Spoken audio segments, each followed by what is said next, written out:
Hello everyone, and welcome to Retro Brick Reviews, where today we'll be taking a look at an alternate build I have created for LEGO Harry Potter set number 75956 Quidditch match, and I am calling this alternate build the Quidditch Stands.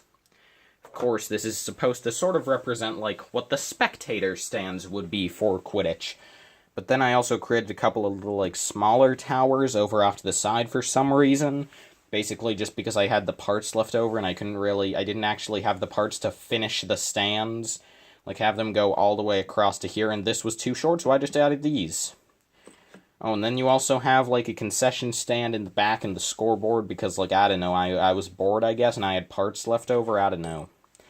Anyway, so we'll start with the first build. It's the rings. You can attach a couple figures on, still have the stud-shooting broom. Don't worry, I didn't take out everyone's favorite part of the set.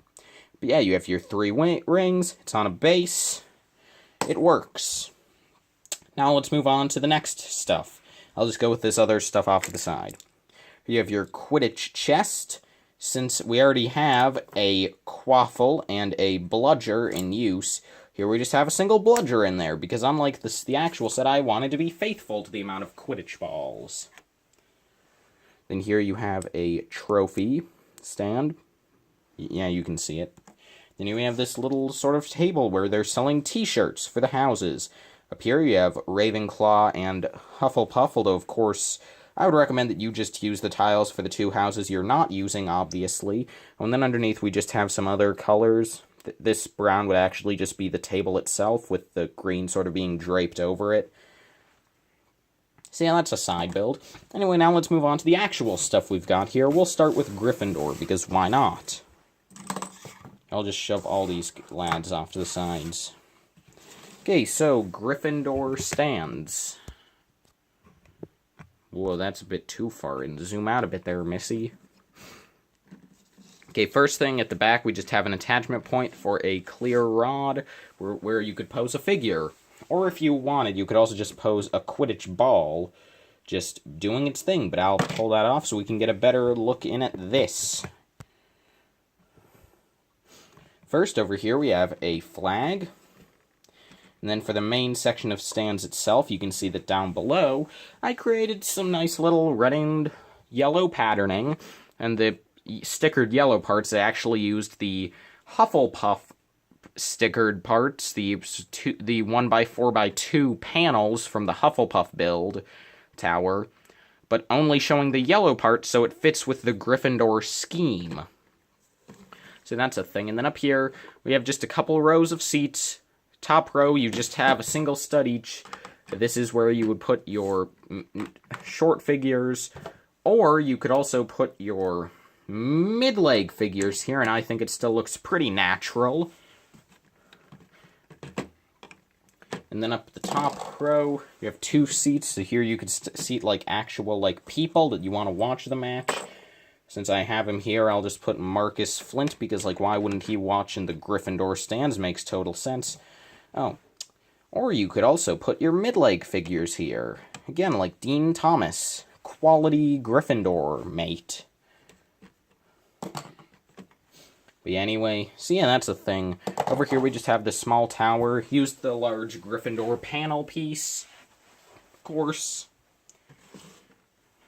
On the side, we just have more of the checkering design. On the back, it's pretty simple. You just can sort of see how the inside was built up, including a couple of black pieces for structure. And then inside of the tower, it's pretty simple. You just have this little table. I guess you could have some concessions in there, or maybe that could be a place to sit while you put on your uniform. And it could be a table or a seat. When I forgot to mention, up here you just have another area of seating for, like, a professor. And, of course, you could just push down on that if you want to collapse in the seating.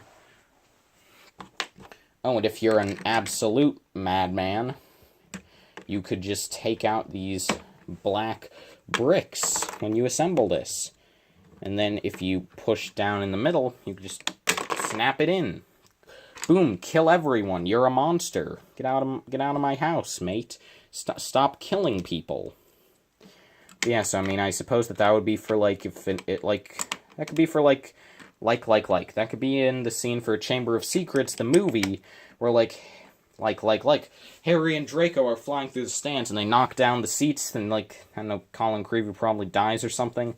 I mean, I'm pretty sure it gets petrified, like, 20 minutes later. Oh, shoot, I just spoiled the Chamber of Secrets. If you're watching this Harry Potter video and don't know anything about Harry Potter, I just gave a major spoiler. I'm sorry. I'm tired, okay? So I apologize that I'm acting like an absolute fop doodle. It's not my fault. Moving on to Slytherin, it's basically the same as Gryffindor. I mean, up here, I just put this guy who's Terrence Higgs and not Lucian Bowl. Put him up there. But yeah, same basic thing. Here I used the Ravenclaw pieces. The main difference in the build is that Slytherin just has those couple of panels and then some bricks on the bottom instead of just using the big panel since Slytherin doesn't have one. And here I actually didn't have pieces to build this up fully, so boom, just put a plant there. Done. I don't know, maybe this could be like a mouse hole or a rat hole. And that could work. Sit this back on here. Over here, you have your play feature here. Instead of having a little attachment point for a player or ball for a stand, you just have this little shooter for the bludger, and it can shoot a bludger. Or a quaffle, I suppose. Not going to discriminate. Back, exact same thing.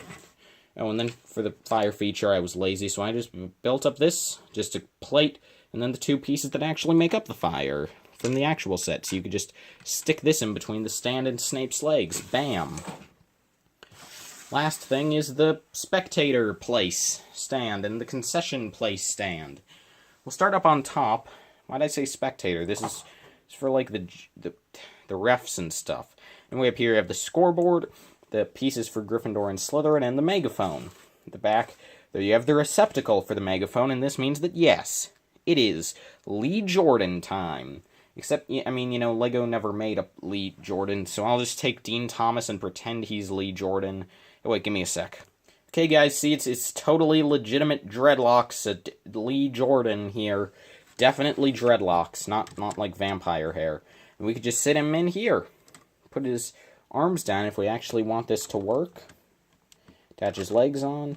And boom! We could just have him, like, looking into the megaphone, commentating and stuff. How neat. And then up here we just have a little banner for Slytherin and a black flag because I already used the green one, and a little banner for Ravenclaw and a blue flag because, I mean, we just had those banners in the set, so, like, why not use them? Bottom is much more interesting. We have a concessions stand for all you people that like concessions.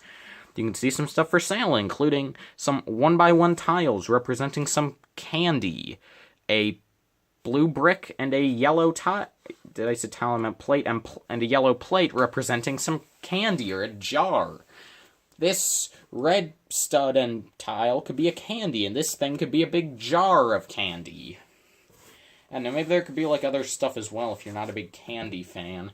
The only thing that I actually know what it could represent is down here, where we have this little container featuring a couple of 1x2 tan tiles representing a couple of wrapped Honeydukes chocolate bars. I don't know if the wrapping would be tan. In fact, it's probably not. But hey, the 2004 Hogwarts Express said it was tan, so it shall be so. Oh, and then here you just have some checkered bits off to the sides. Yeah, that's really all we have for this build. I don't know why I decided to even make it. Makes no sense. No one's gonna want to build this as an alternate, but hey, I'll still do instructions for all you lunatics out there. Because I know that when I don't do instructions of terrible builds no one would want to make, people get all antsy about it.